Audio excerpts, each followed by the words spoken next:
We're there. Okay, so welcome. I'm very excited to be able to introduce this panel. This is a very timely panel to have here today. We are coming up to the holiday seasons. Let me be one of the first ones to wish you a happy holidays. It's coming up rapidly.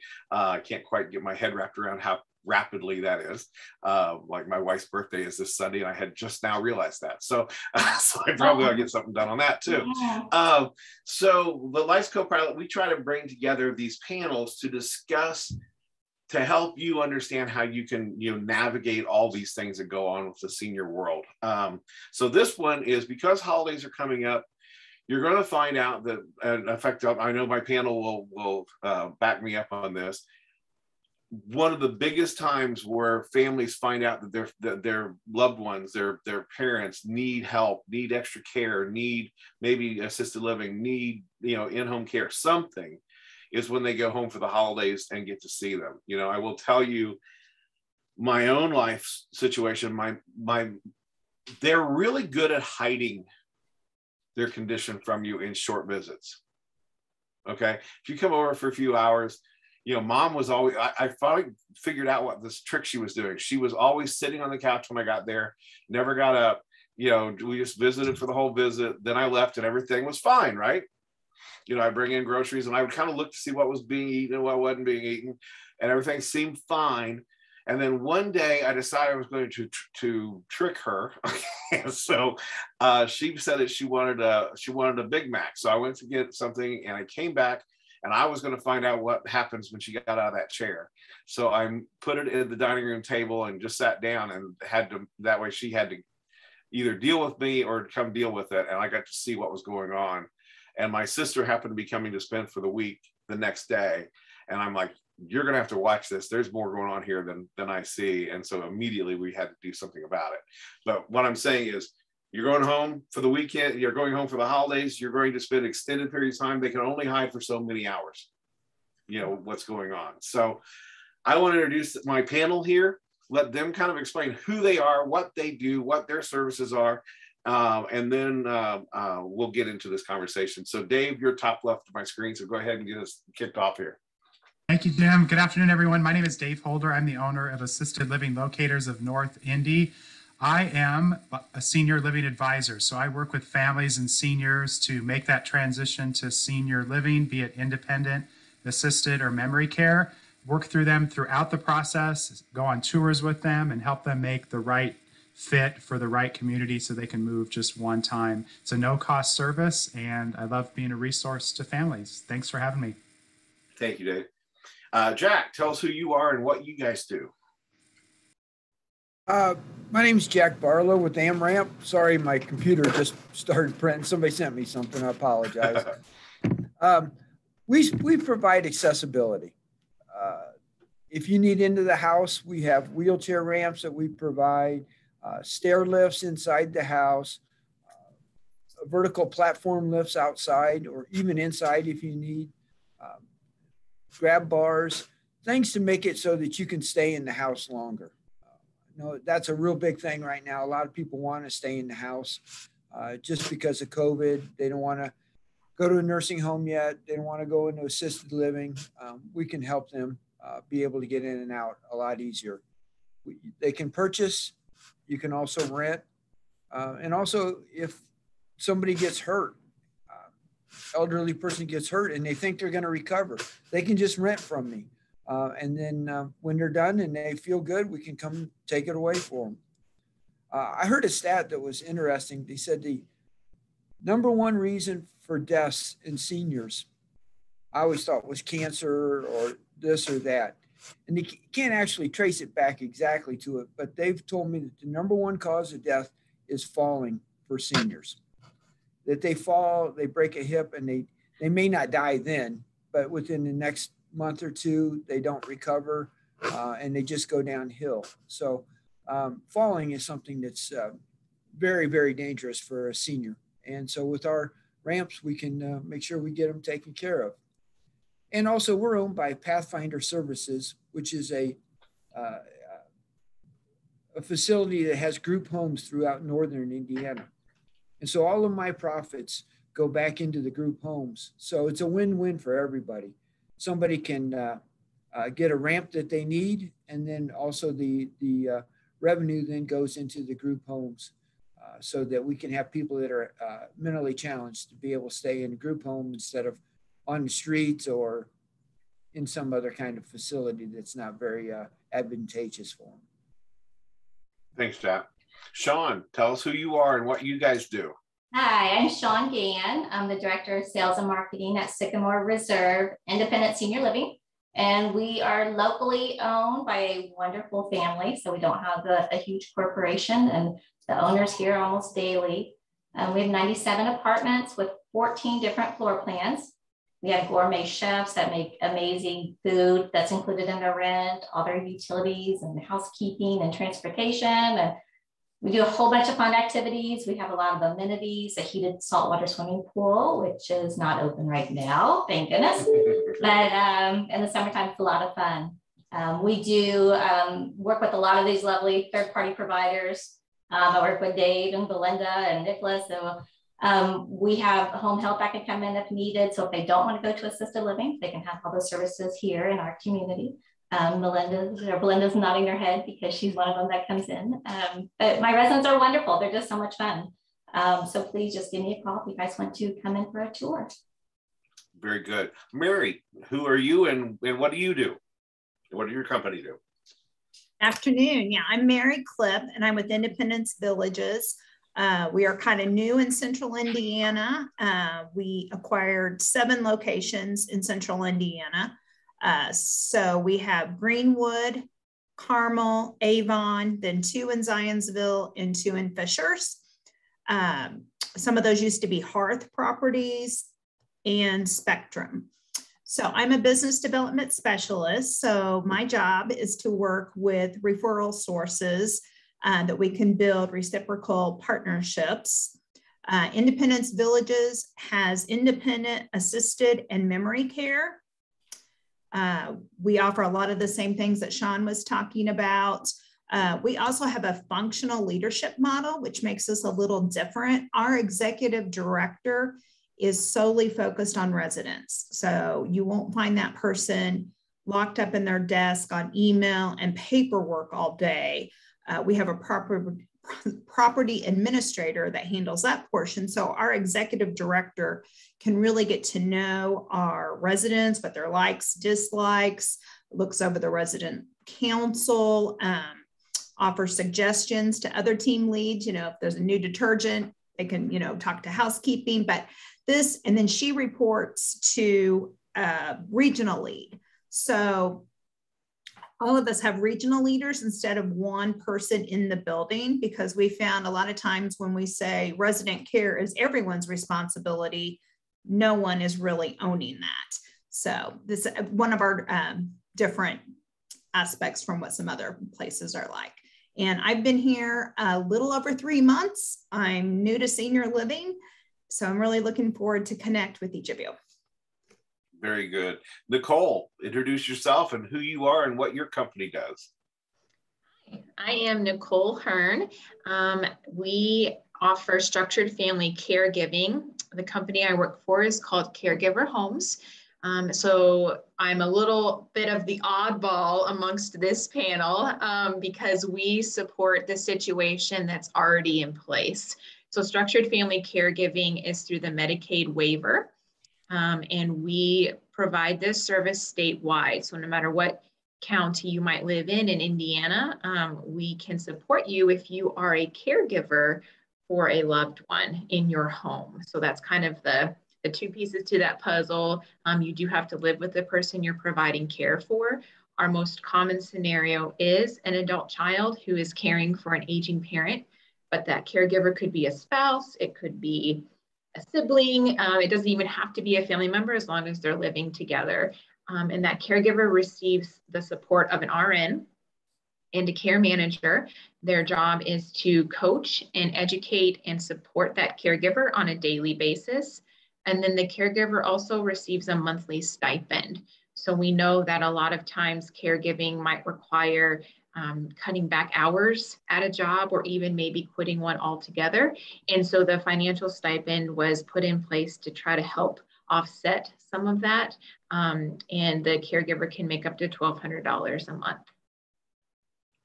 Actually, I know I got so excited when I found out that you guys existed, because, you know, who knew that there was such support for people that were trying to take care of their own family. Nicholas, tell me who you are, and since you're so secretive today, but tell me who you are and what you guys do. Absolutely. Good afternoon, everybody. I apologize on the forefront here, having a little bit of technical difficulties with the camera situation. Caught me by surprise. It's the first time it happened. But nonetheless, my name is Nicholas Nguyen. I am the owner and operator of Ultra Home Care Group.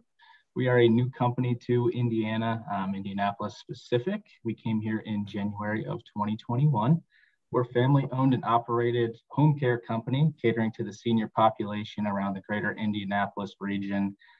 We specialize in non-medical private duty care at this point, which allows the senior population that freedom to safely age in place in the comfort of their own homes. We put all of our caregivers through a very serious, rigorous vetting process and make sure they're trained and competent so they can, meet those needs of their clients and ensure that they stay safe at home. But yeah, Nicholas Nguyen with Ultra Home Care. Well, thank you. Belinda, tell us who you are and what you guys do. Thank you for the invitation to be on the panel today. I appreciate it. My name is Belinda Schluchter. I'm the owner of Amada Senior Care. We also provide private duty in-home care to keep seniors living safely and independently wherever they call home. We're experts in identifying, navigating, and obtaining funding for seniors to pay for their in-home care. We're very well versed on long-term care insurance. We also work with Veterans Aid and Attendance Benefit, and we offer reverse mortgages and life insurance conversion. We file all the claims paperwork and take care of all of that to completely remove that burden from the families and their and our clients. Our services include the typical ADLs, medication reminders, bathing, dressing, toileting, etc. Another thing I'd like to share is we are the only home care agency in the greater Indianapolis area who has an A+ certification from the Home Care Standards Bureau. And the Home Care Standards Bureau is the most respected third-party home care certification organization in the senior care industry. Thank you. You're Jesse, welcome. tell us who you are and what the Memory Compass is all about. So. Hello, Jim. Thank you for having me. I have a cold, so I apologize. But anyway, my name is Jessie Hillock, and I am the owner of the Memory Compass. I am your family's personal memory loss navigator. So oftentimes the family will receive a diagnosis of dementia or Alzheimer's or a mild cognitive impairment. And they're told by their neurologist, I'll see you back in 6 months, or I'll see you back in a year. And there's very little support in the in-between of what families could be doing at home to make things better for everyone's quality of life. So I am a dementia care specialist, a certified dementia practitioner. I have a master's in communication sciences and disorders. And as we know, memory loss does not just affect short-term memory, but also problem solving, following directions, safety. And all of those things are things that I'm well versed in helping families. So providing them individualized recommendations on, appropriate communication approaches within the home. Maybe there's resistance to bathing, dressing, taking medications, eating, giving families those personal recommendations on what they can help their loved one with, connecting families to resources in the area. So having those very difficult conversations of, based off of my knowledge and expertise of how someone's functioning cognitively, should they still be living at home by themselves? Do we need to get in-home companion care in? Or, should they be looking into a transition of living, maybe assisted living or memory care? So connecting people to those outsourced resources and providing just counseling, education, and support. So working not only with the individual with the diagnosis, but I'm really working heavily with that sandwich generation. So, children of loved ones with a diagnosis who are now navigating their loved one's care. It takes about 20 hours on average navigating the care of your loved one on top of your full-time job. That doesn't mean just navigating the care of having your loved one living with you, but even if they're not living with you, it does become a full-time job. So like I said, I'm your family's personal memory loss navigator. That's Jesse, excellent. who pays for your services?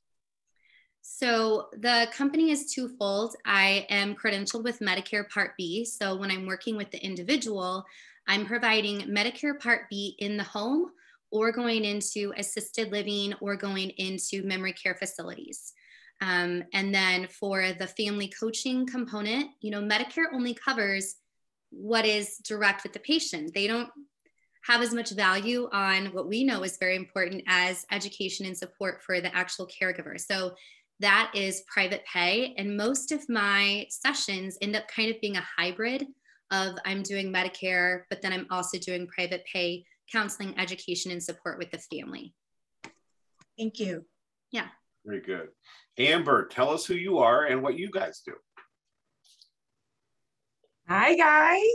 I am Amber Gerard. I'm with Home Care Assistance. We also provide the non-medical private duty home care. We really specialize in dementia, Alzheimer's care, as well as stroke care. We have a specific program in place called our Cognitive Therapeutics Method that is branded specifically for home care assistance. We also approach home care from a very holistic aspect using what we call our balanced care method. So very similar to what Belinda and Nicholas do in their companies. From a business perspective, my biggest goal is to also be a connector. So if there's anyone you're looking to meet or anyone you're looking to connect with, that's always my goal, is to make sure that not only do we have the resources we need, but that we also connect our families to the resources that they need as well. Well, thank you. Well, I'll tell you what, I'm really excited. I'm sitting there just as we're doing this, I'm looking at 3 people that are going to bring people into your home or into assisted living to support you, to give you extra care in home care. We have 2 communities. We have, a memory care person. We have one that's going to help the person there. So we've got Jack to be there. And so I'm very excited. And then Dave can help find your spot, so we've got a really nice cross section of people that can help us as we're going into the holidays. Okay. So because we're going to walk into to mom and dad's, we're going to, maybe we haven't seen them for a while, and we're going to get a chance to see up close and personal over an extended period of time, how they're reacting.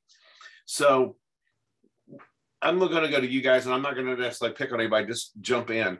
What do you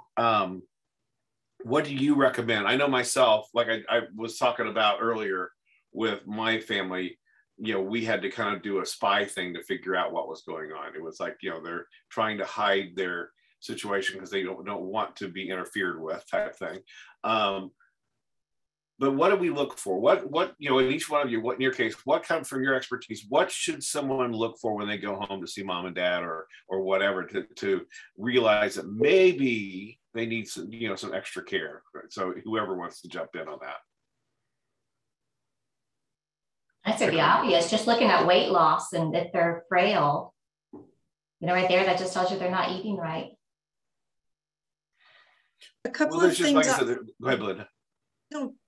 So a couple of other things, are your parents getting forgetful? Are they forgetting to be places and do things and care for themselves? Has their self-care declined in terms of, are they bathing often enough? Are they getting to their doctor's appointments? Have they missed medications? Have they fallen? Jack made a very good point. A fall can lead to a very serious situation. So those are several things you can look at, and a few other things to think about include, is one of the spouses caring for the others? So is that person getting burned out? Are the demands taking a toll on that family caregivers' health? Are they getting burned out? Are they going through a roller coaster of emotions based on the stress of being the only one providing care for the spouse? So those are all things that are going to be very important. And if the spouses or even a daughter or a son getting burned out on providing that caregiver, that family caregiving, we can all come in and help and give some relief. We can allow a wife to be a wife, a daughter to be a daughter instead of being a caregiver. I'll add a couple things too, some kind of non-subtle things that you may not think about is like their plants. Are their plants dry? Are they dying? Is there expired food in the fridge, or is the refrigerator pretty much bare? Are they behind on any bills? Is there a stack of mail that's been unopened? Some things like that that are a little bit you don't really think about, or at least I didn't think about. So just wanted to add that. And I just want to add a couple more subtle things as well, as, you know, maybe there is a certain recipe that your loved one always used to cook for the holidays, and they're really struggling with sequencing how to complete that recipe. And it kind of throws you off a little bit. Maybe you are at the dinner table, and, you know, oftentimes at Thanksgiving, we have conversations going on across the table at once. And oftentimes somebody with memory loss has a really hard time processing all of that stimuli, all that input coming at them. And if you notice that they're kind of becoming withdrawn from the conversation, maybe becoming overwhelmed, maybe becoming agitated, kind of having some comments that might seem a little rude, that your parent or loved one maybe have never been that way before, or noticing them, you know, when you're playing a game, they're not able to follow the directions and problem solve through the holiday game. So those are just some other subtle things to look out for. You know, I know that myself, when I was, you know, I would, you know, we would look at the cabinets and stuff, because I was buying the groceries at that particular time. And by the time I would see what was used, what wasn't used, I was also trying to do it for taste. Maybe you shouldn't like that color, that tape soup, or what, you know, whatever. But when I would see things unopened for long periods of time or whatever, then you start going, okay, what is she eating? You know, those kind of things. So I know that was the stuff that I was looking for, and still was missing some of the clues, you know, as we were going through this. You know, I know we were just talking about this beforehand, you know, my own personal thing. I'm so thankful to have this Rolodex of professionals in the industry, because, you know, all of a sudden through a med issue on my mom, we went to overnight, we had to have 8 hours of care a night just to get her through at her assisted place. And I reached out to folks in this panel to take care of that. So thank you very much for jumping to my attention. And I was sitting there thinking about it at the time. It was stressful for me even then, but I had, you know, 10 people to call, you know, or more. You know, the people who are watching this video don't have you guys in their Rolodex yet. You know, they don't have you queued into their phone. You know, they need to. You know, so but because things can change so dramatically. It was one day to the next day that these things came. Fortunately, she's back off of that and doing good again. You know, but you need the care when it's there. Dave, you get a chance to see a lot of people in the preliminary stuff when they're trying to, you know, go through this. Maybe you're one of the ones that gets called right away when somebody finds mom needs more help. Tell me what your experience is, and what you would tell people to look for, and how to help people guide that process. Yeah, I do. I think that, you know, one of the things, and you mentioned it too, so the medication's a big deal. So if you're kind of checking up on your parents, just, you know, be a little nosy and look at that medication and make sure you know what they're taking. And if there's any new drugs that are in there that you didn't know about it, that's kind of a red flag, especially if it's like a 30-day prescription and it should have been refilled in November. And here it is, you know, the middle of the month, and they're still working on those. That's kind of curious that they might be missing some.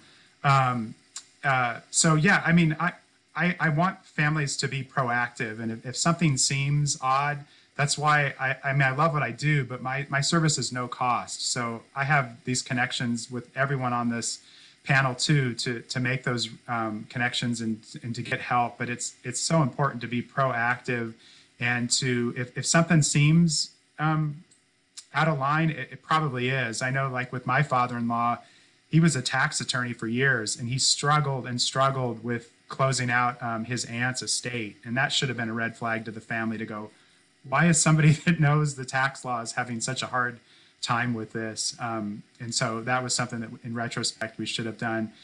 Clutter in the house, mail not opened. If parents are still driving, walk around that car and see is there a busted taillight or a dent that there might not be telling you about, that they might be struggling with that. So, but be an advocate for your parents and be a little nosy too. Well, I think that's a really good point, and I think that it's just trying to be observant and getting out of your own little box. I think sometimes too, and trying to see things that you may not want to see. It's like trying to, because I have some of us try to pretend that things aren't happening too. So it's like, right. Well, they can't get older because they're superstars, right? Well, they may still be getting older. You'll have to deal with it. I was going to say my in-home care people. Okay. So I don't know where you guys get called into this process. I mean, if it's how often are you coming in at the very beginning from a family member trying to figure this out? So I'm going to let all three of you just kind of come into there. Yeah, I think it all depends on how familiar the family is with home care. I know, I'm sure I speak for all of us when I say half of our job is just educating our community that home care is an option and that does exist. People who are aware of it, we get called in pretty early. And then there are those families, it happens every single year. We get a phone call the day after Thanksgiving, or we get a phone call the day after Christmas, in very high panic mode of, oh my gosh, I just saw my parents for the holidays. Something's got to give, and I need someone here tomorrow. They don't know what they need. They just know that they need something. So, of course, it ranges from one extreme to the other, where we get pulled in when someone's in their early 60s and we're with them for 20 years, or they call us in when things are crashing and burning, and we kind of have to put out fires and set a new kind of day-to-day precedence. So I think it all just depends on how familiar families are with their options and how willing they are to do kind of their research of what their options are when they get someone in the home. Similar to Amber, we get calls at any point along that continuum, but I would say the majority of the calls that we get are in the panic mode. Someone has fallen, somebody's suddenly being discharged from rehab. There's some new trigger or event that has occurred. I totally agree with everything she said. The best recommendation, though, that I can give to families is try to plan ahead. Try to look for those signs earlier before something happens. So the questions that I asked, are they starting to be less stable on their feet? Have they fallen, or can we get in there earlier and prevent that fall, which is really important. Another thing to consider is that we are home care, so we do non-medical. We do the bathing, dressing, toileting that I mentioned earlier, but we are a great partner for home health or hospice. Home health covers the medical aspect.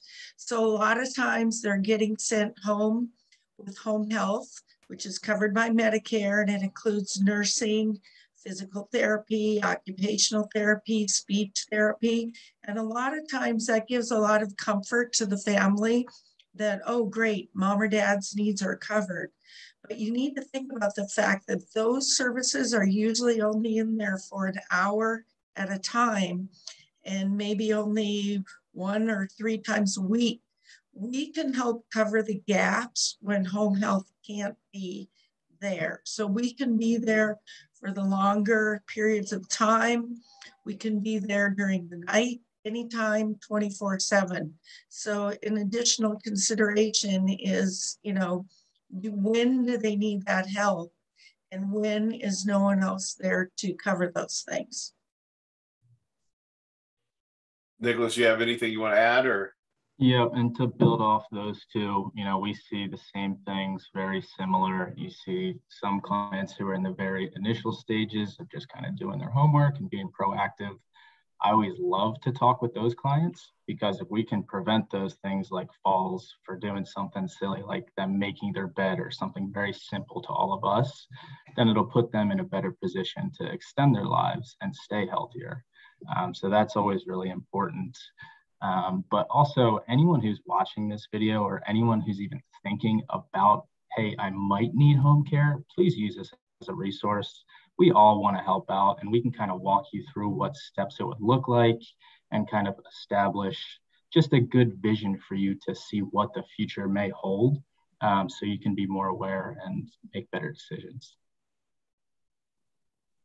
Well, you know, and these are critical information, and I know that Mary, and I know that Sean, you guys, you incorporate work with these people as well, these industries and probably the same faces. But anyway, so so I know that, again, coming from my own family, that, you know, and a lot of people have resistance. I hear a lot of, in fact, it's probably one of those things that's kind of like fingernails on the chalkboard for me, if you want to really kind of get under my skin. Well, I would never put my mom or my dad into assisted living or whatever. Okay, is I hear that from people who have absolutely no idea what they're talking about. Okay, and so I'm kind of like, tell you what, when circumstances come up, come back and talk to me again about that. You know, that point. You know, but it's like there are so many times that is such a much better option. You know, than other options. I know. Personally, not going into great detail, with my mom, we had to get her to assisted living. There had to be someone there for her 24/7. Okay. And so, not necessarily hardcore care, but someone there that at least you could press a button and get, right. She was living out in the country in a 2-story farmhouse that was not working. Okay. Is really what it comes down to. My uncle, we made the mistake of moving him to a first floor apartment in the same building, and the isolation and all that caused massive depression, and then that complicated a whole bunch of other things. Getting into an assisted living literally changed this person. He became like the little butterfly that everyone, he's the president of the board, he's one of the ambassadors, he's the president of the garden club, he makes the flowers for every church service. He's like this Mr. The popular kid sitting there with the popular kids at the table type thing, right? Well, it's literally changed his life. Well, people don't know these things. Could you kind of tell us I know that people come to you with those fears, okay?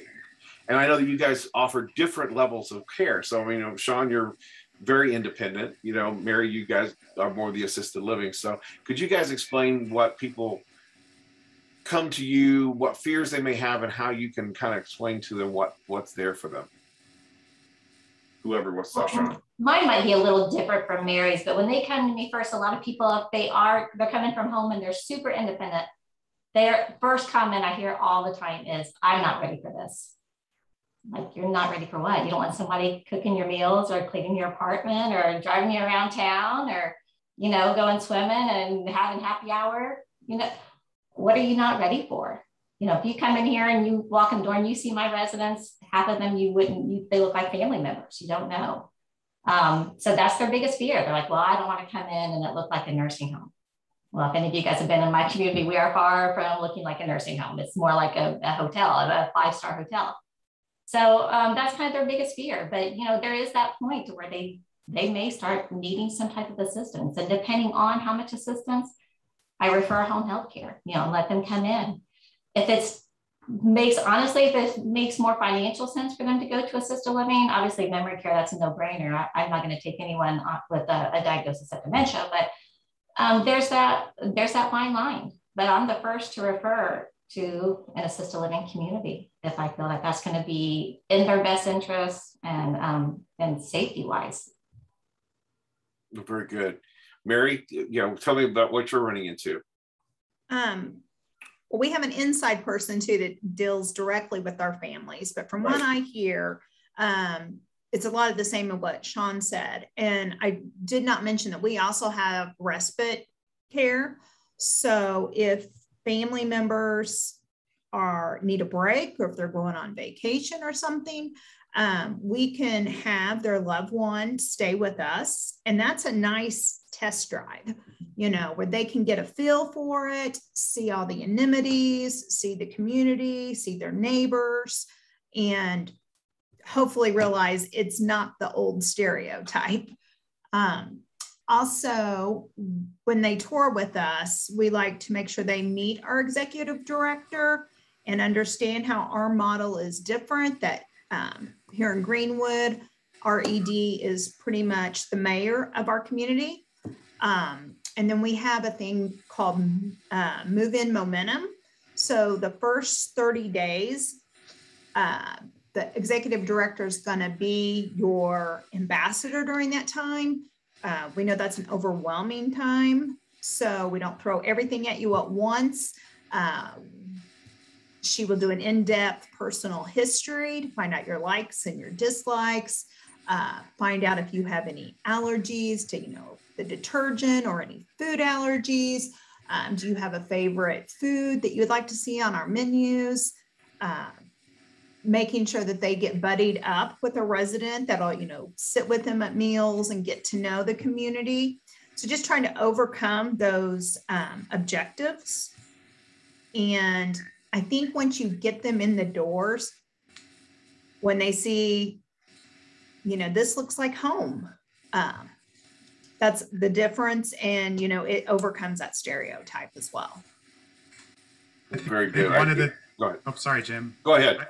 I think one of the things that I hear all the time too is that everyone, from the kids to the parents, they think that no matter what, they're losing their independence. And I spend a lot of time talking to them about that we're going to assist you where you need assistance, but it's going to keep you more independent. And I think everyone on this call, from Jack, maybe putting in some extra grab bars that'll keep them safer in the home.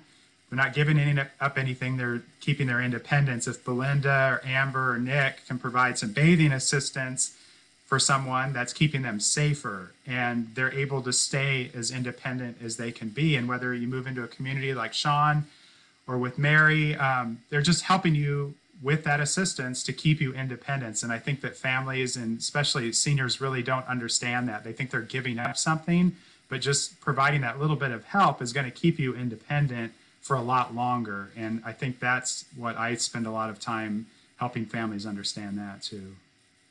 Yeah, that's excellent. Jack, Dave, bring Jack up into this one. You're brought in a lot of times. I know that you're going to stay at home, but you're not safe at home. So you're the one that's going to come in and make it safe. So tell me how do people normally find you, and then is it basically where you're coming in and doing an assessment for them, or do you just do they already call up and say, hey, I need this, this, and this? Yeah, it's several different things. To be honest, it's almost always too late. They call after an accident. Yeah. And if they don't have an accident yet, haven't fallen, then usually the parents are not willing to get it. There's no reason to. I haven't fallen.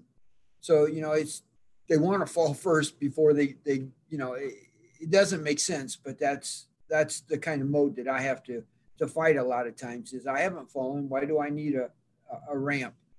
Well, if you fall, it could be very, very serious for you.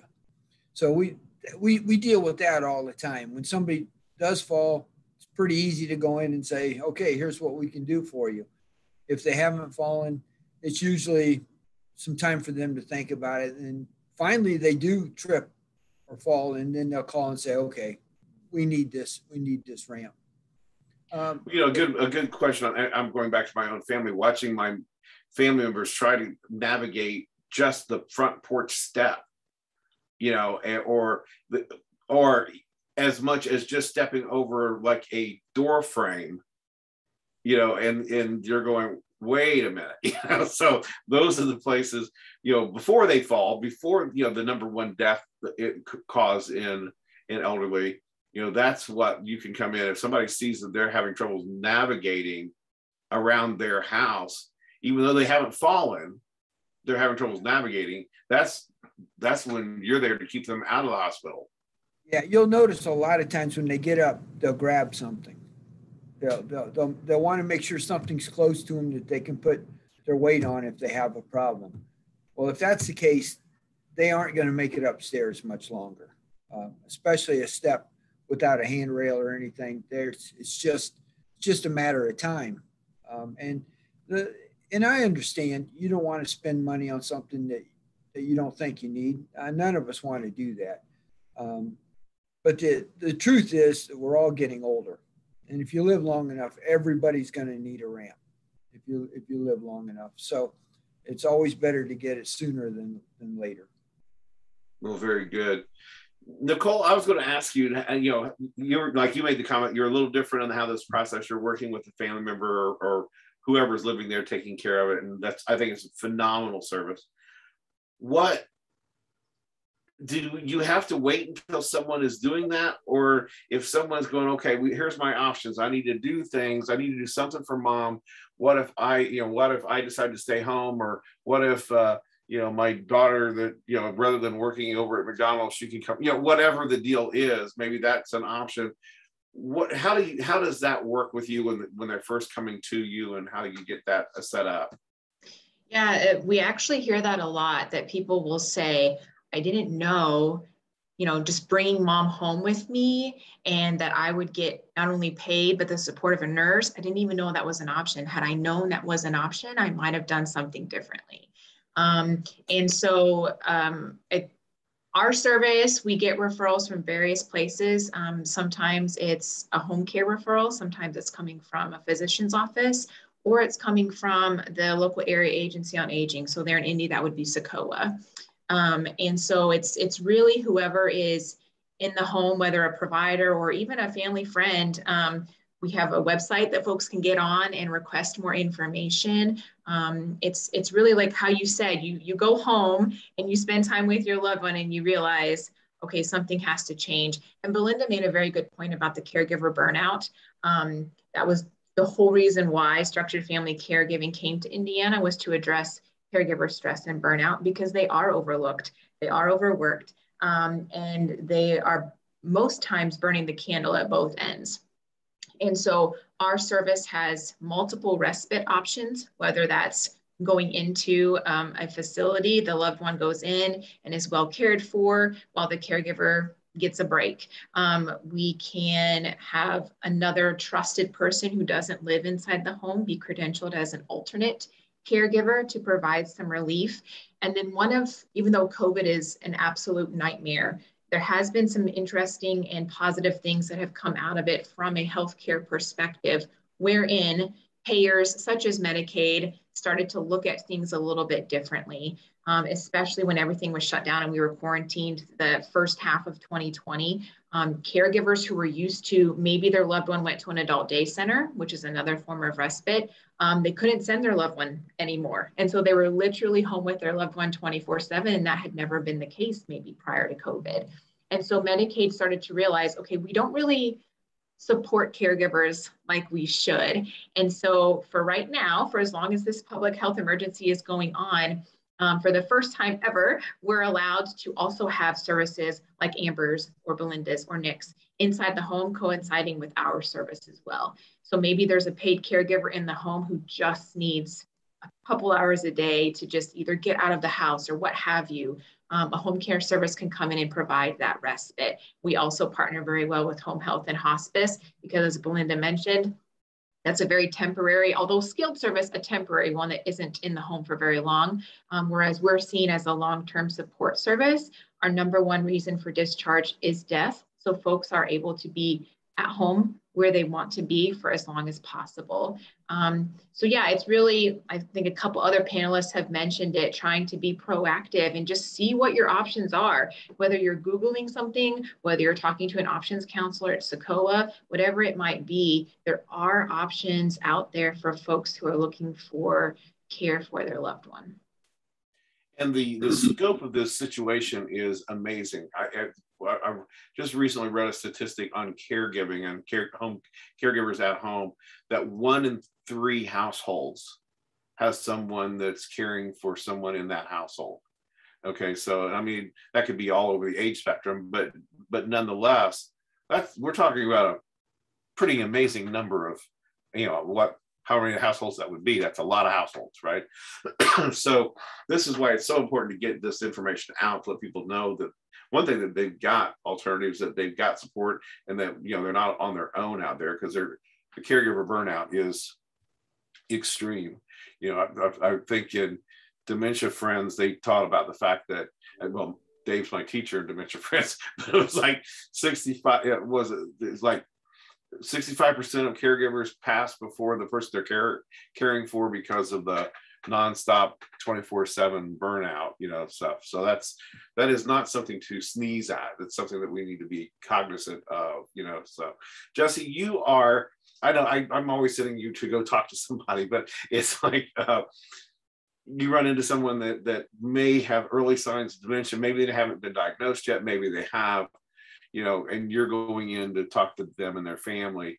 So what, someone goes home for the holidays, mom and dad aren't doing the right things food-wise. They're, maybe they got spoiled stuff in the fridge, whatever it is that triggers them. Again, you can elaborate on what to look for, but what are the things that they need to be looking for predominantly, like on that memory loss type thing? And dementia is, as you can go into that. It isn't just Alzheimer's. It's a UTI. It's some drugs. It's so many different things. So. Well, I think sometimes when families reach out to me, they haven't received a diagnosis yet. Just like you said, they've had these warning signs and they just don't really know where to go, or their loved one has some resistance to going to the doctor, right? Because a lot of people just don't. Because we don't talk about these cognitive issues, there's a lot of stigma behind it. And oftentimes those individuals who are at that kind of early onset, there's actually something that's going on. It's not that there's denial, but there's something happening in the brain where they just actually aren't even aware of their deficits. So a lot of my initial consults are that education piece of, okay, what is the best way to talk to your loved one about getting to the doctor? What would I recommend? Like, I typically recommend either a geriatrician, or we have wonderful different aging hospitals in the area, aging programs. Your primary care physician, unfortunately, we put a lot of weight in what our primary care physician says, but they say that we only spend about 7 minutes with our primary care physician, and really actually any of our specialists. So there's 7 minutes of contact. And in that 7 minutes, what do we always say? We sit in the chair, they ask us how we're doing, and we say we're fine. And we're not fine. They'll ask us, if there's memory loss, they'll ask, well, what day of the week is it? This is kind of those basic orientation questions. And oftentimes people on that early stage of memory loss, they'll pass those things. So then the family leaves the appointment and they're like, okay, well, I guess the doctor didn't say anything, so this must be fine. I've had a lot of cases like that where the family felt like there was something going on. Their loved one went to the primary care physician and it just kind of fell through the cracks because they answered all their questions correctly. So I urge families to then, go to the St. Vincent Center for Healthy Aging, go to the Healthy Aging Brain Center with IU, go to the Community Healthy Aging Transition Services.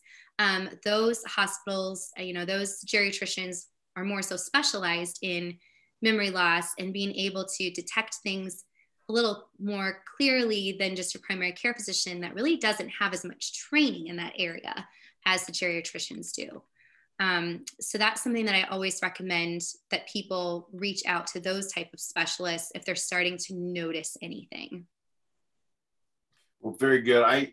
It's one of those things that I think that we're just trying to be cognizant, trying to figure out what to look for, trying to get to be prepared for dealing with it. Because this is quite frankly, this is a small sampling of what's out there to help people, right? You know, it's just, there's so many other services and things that are out there. As we were discussing earlier, I'm sitting there going, well, you know, I make these panels where there's 70 people on here, but, you know, but it's like, you know, I was there thinking when they were talking about, you know, having to look for the meds, I'm going, you know, Dr. Leslie Hodges been a good one to, you know, where she does those deep dives into somebody's meds to make sure that they're not counterbalancing and doing weird things to each other. So there's so many people out there, and all the people on this panel I know refer people to someone to fix it. And how often is it that you see, and this, I don't care who answers this, but I just was noticing, and Dave and I are working with a client that we were talking about earlier, but that first of all, when I first got in that house, we do like downsizing and moving and estate sales and all that kind of stuff in a Caring Transition franchise. And I was in the house and I saw that these people were greatly unsafe, you know, in that house. That they were, you know, their mobility and the way their house was set up. I was worried about if they were going to make it through the night. It was dangerous. Okay, so first thing we did was get Dave in there to get them to a safe space, you know, so which that has been accomplished. But when you're looking at something, one of the things that I've noticed is sometimes as an outsider, especially as an outsider maybe doing this in the senior world all the time, you might see things that the family just doesn't see. Okay, like maybe you're going, I think there's some cognitive issues here, you know, that the family doesn't see at all. They just see it as a personality issue. So do you guys run into that, you know, when you're out and about and then having to figure out how to have that conversation? I want to, okay. So I'm actually doing this whole Thanksgiving thing on this, but one thing is there is such confusion out there about what is normal aging and what is not normal aging. So when we go and we have these holiday gatherings, you know, as humans, we really we see our our aging parents might start having difficulty in certain things. So we want to help, we just want to help them. But in our helping, are we actually putting a Band-Aid on some of the things that could be going on? So for example, you know, one of the things you might start doing is preparing meals and, you know, having them labeled and putting them in the fridge. That kind of there, or setting up the medications, you know, weekly for our loved one. Right there, those are signs. Are we doing that because we want to take that off of our loved ones so that they just don't have to do that anymore because they've been doing things for so many years? Or is it because there's actually something going on there cognitively? So, you know, normal aging is you misplace your keys or your remote or something like that. You say you can't remember the names of maybe somebody you worked with 10 years ago or longer, but they're not a familiar person. So it's not like your grandchildren or your children or people that you see every day. You know, of course, the main one everybody knows is getting lost driving to a familiar place like the bank or the grocery store. You know, but not normal aging. That is getting lost. That is, you know, you have all these meals labeled in your refrigerator, and the cognitive piece, there's no initiation anymore. There's too many steps in sequencing how to get that meal out, take the lid off, put it on a plate, put it in the microwave, manage the microwave. Just a breakdown in sequencing. That's not normal aging. So I think really just having a better understanding of what is considered normal aging and what is considered not normal aging. Well, thank you guys. You guys have done, as always, we can keep this going, but you guys do a great job. Is there anything that anybody wants to say that you're like, oh my God, I got to get this out, that I really want to make sure people know before they get home? So is there anything anybody wants to throw out there? Just real quick, like to say that if somebody's thinking about a ramp, you don't have to decide if you want a ramp before you call me. Just call me, let me come out, let me discuss things, let me discuss ideas, let me give you an idea what it would cost. If you don't want it, that's fine. I'll just move down the road. But don't wait until it has to be, you know, like I got to have a ramp tomorrow, because the chances are they've already fallen. So, and I'm more than happy to come out, go over everything, and I won't be high pressure. I just tell you what we have. If it's something you can use, great. And if not, that's fine too. I would just like to add that if you're worried that your parents or you can't afford home care, there are a lot of options that we can help with that you may not even be thinking about. So give us a call before you rule it out and decide it's too expensive. There are so many things we can do. And especially if you're worried about filing a claim on your long-term care insurance, there are a lot of people that worry that it's going to run out. I literally had a client who didn't want to trigger the policy. And after I did the policy review, we figured out that he was not going to run it. He could use that policy every day until he turned 99 before the money was going to run out. So give us a call. We'd be happy to help you evaluate your funding options. Well, thank you. I'm going to go and go ahead, Amber.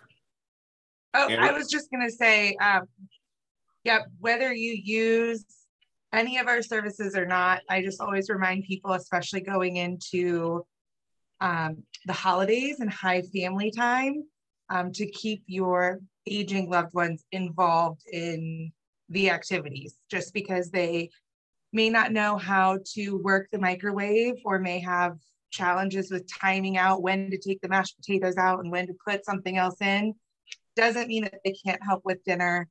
It doesn't mean they can't be involved in playing with the grandkids. You know, that sense of purpose and that sense of family is still so important.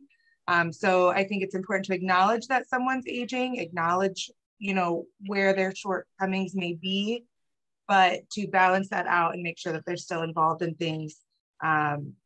I just always want to say that, especially going into the holidays, because it is so important. And that sense of purpose gives our aging loved ones a reason to keep going. So. Jim, if I can just say one thing really quick, Sure. A lot of people don't know is that the VA aid and attendance benefit does cover independent living. So if you come into our community, and let me just throw out there, thank you to all the veterans that are out there. Happy Veterans Day. Thank you so much for your service. That means a lot to all of us here. And I'm sure I'm speaking for our panelists as well. We all appreciate your service. So thank you, thank you. But the aid and attendance benefit, for those that don't know, that's a big dollar amount that's being contributed through that VA. That's huge. That's huge. I just wanted to add that it is National Family Caregivers Month. And so for all these caregivers on here, you are so appreciated and you don't have to do this alone. Hopefully in this last hour, you've realized of all the services, and this is just the tip of the iceberg that are out there to help you. And we appreciate you. Well, thank you very much.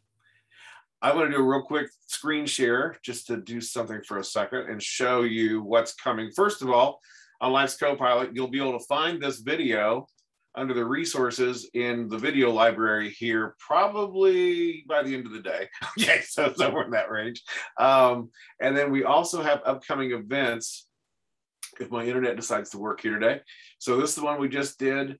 Look at this event coming up. This is a pretty exciting one. Sycamore Reserve having an open house on the 17th. Wine and hors d'oeuvres. Why wouldn't you go for that, right? So you want to talk about it while you're here? Sure, absolutely. If you haven't been to our community, this is just a great time for you to come out. You can meet the staff, meet some of our residents, and we'd love to show you around and show you the different model apartments that we have and everything that we have to offer. So please RSVP if you could by tomorrow. We'd love to have you guys. Excellent. We're looking forward to it. On the 23rd, we're doing one. It's kind of a follow-up on this one. Okay, we went home. We found out mom and dad need help. So now what are we going to do with their house and how are we going to get them done? So that's coming up December 9th. We're very blessed in Central Indiana with some great resources. So we have a panel with Morning Light Hospice is going to be on there. Kim Williams from Indiana Parkinson's. Teresa Patterson with Jenna Sarah, which is a free clinic. Maria Holmes with Alzheimer's Association, and Dustin Ziegler with SACOA is coming up for this next on December 9th. So I just wanted to let you guys know about that. You can always go into Life's Copilot and look at events and see what's coming in the calendar. So thank you for my panelists. I love it when you guys get together because there's so much good that comes out of this. And like I said, you know, personally, as I was going through things, if I didn't have all you guys to call, I would have freaked out. So I kind of freaked out a little bit anyway, but it made it a lot easier to have someone to go, help, you know, and get things taken care of. So thank you guys. And I'm trying to help other people know who to call when they need that help moment. So, and maybe even before. Talk to you guys later. Bye. Bye-bye. Bye. Bye.